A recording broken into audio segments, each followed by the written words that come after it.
Hi and welcome to ThePrint. My name is Karanjeet Kaur and I'm a journalist and an editor. Today I'd like to talk to you about the legend of Abbé Faria.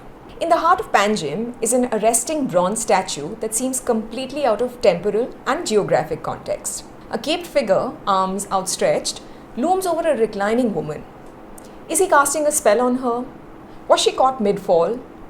The statue is a silent symbol connecting this bustling corner of India to the turbulent streets of revolutionary Paris.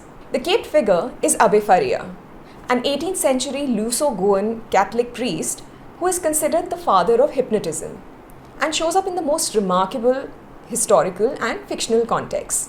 The statue is lodged between a busy ferry wharf on one side and Adil Shah Palace, which is Panjim's oldest surviving building, on the other. Faria's statue serves as a marginally amusing backdrop to the selfies of incurious casino goers.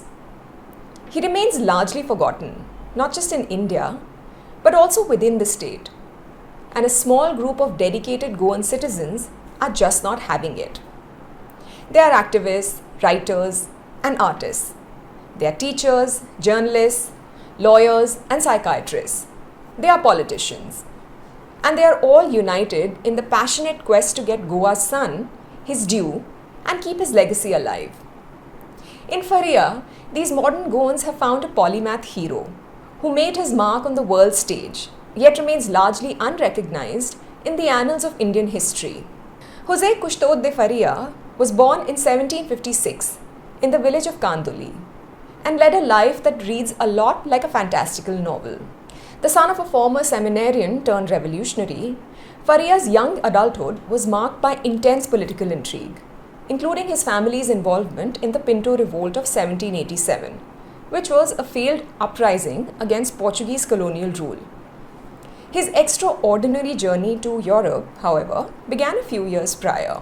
From the sunny shores of Goa, Faria's path led him to the hallowed halls of Rome, the courts of Lisbon, and eventually to the tinderbox of pre-revolutionary Paris, where his life intersected with some of the most tumultuous events of the 18th century. Somewhere around this time, the details begin to turn into a blend of fact and fiction. Did he become a leader of a revolutionary battalion in 1795? Was he imprisoned at the infamous Chateau d'If, where he developed his early hypothesis of hypnotism? Did he have a gambling addiction? Now, all of this is further complicated by his fictional alter ego in Alexander Dumas's classic, The Count of Monte Cristo, where Abbé Faria appears as a pivotal character. In the novel, Faria is an Italian priest, a master of mesmerism, and mentor to the protagonist, Edmond Dantes, both of whom are imprisoned at the dreaded Chateau d'If. This literary incarnation cemented Faria's place in the popular imagination and added another layer to this already complex legacy. But it's also a metaphor for the real Faria's role in history. A man of science and mystery, capable of unlocking hidden potentials, yet constrained by the circumstances of his time and origin. Faria's contributions to hypnotism were groundbreaking for his time. He rejected the popular animal magnetism theory of Franz Mesmer, instead proposing that the hypnotic state was caused by the power of suggestion and the subject's own mental concentration. In his seminal work, De la cause du sommeil lucide, Faria introduced the concept of lucid sleep, which laid the groundwork for future understanding of the hypnotic trance. His methods, emphasizing verbal suggestion and the subject's own suggestibility, were precursors to modern hypnotherapy techniques. Despite these significant contributions, Faria was considered a charlatan during his time, and his work was largely overlooked, possibly due to the color of his skin. I met up with Isabel Santa Rita Vaz, the writer and director of Kator Re Bhaji, a play based on the life of Abbé Faria. She said, "Remember, these were brown people in Rome, France, and Lisbon. They were global citizens in a time when that term was probably unheard of." Isabel Santa Rita Vaz, along with Cecil Pinto, is also the co-author of a documentary on the Goan pioneer. Psychiatry and psychology is still very deeply interested in the human mind and the human psyche. And Faria was ignored in histories of, hypnosis. Mesmer was a big name, and Faria disproved Mesmer. But he wasn't really given recognition. After Mesmer, one Dr. Braid has his name mentioned in the accounts. But a few people had discovered him. And one, in our documentary, we mention one doctor in Moscow, Mikhail Buyanov, who studied him, studied hypnosis, came to Goa. We even have a photograph of him next to the statue, and he writes about him. The Konkani phrase "Kator re bhaji" is a reference to one of the most famous stories from Faria's life. After successfully defending his thesis in Rome, Faria's reputation preceded him to Portugal, where the Queen, Mary I of Portugal, summoned him to deliver a sermon in the royal chapel. However, facing the assembled nobility, Faria found himself paralyzed with stage fright when his father came to his rescue. The elder Faria seems to have leaned in and whispered in their native Konkani, "Kator re bhaji," literally, cut the vegetables, but idiomatically meaning just do it. This phrase became a turning point in Faria's life and resonates throughout his history. By most accounts, Faria would go on to wonder how the simple words could alter the state of his mind so profoundly, and possibly form the basis for his research.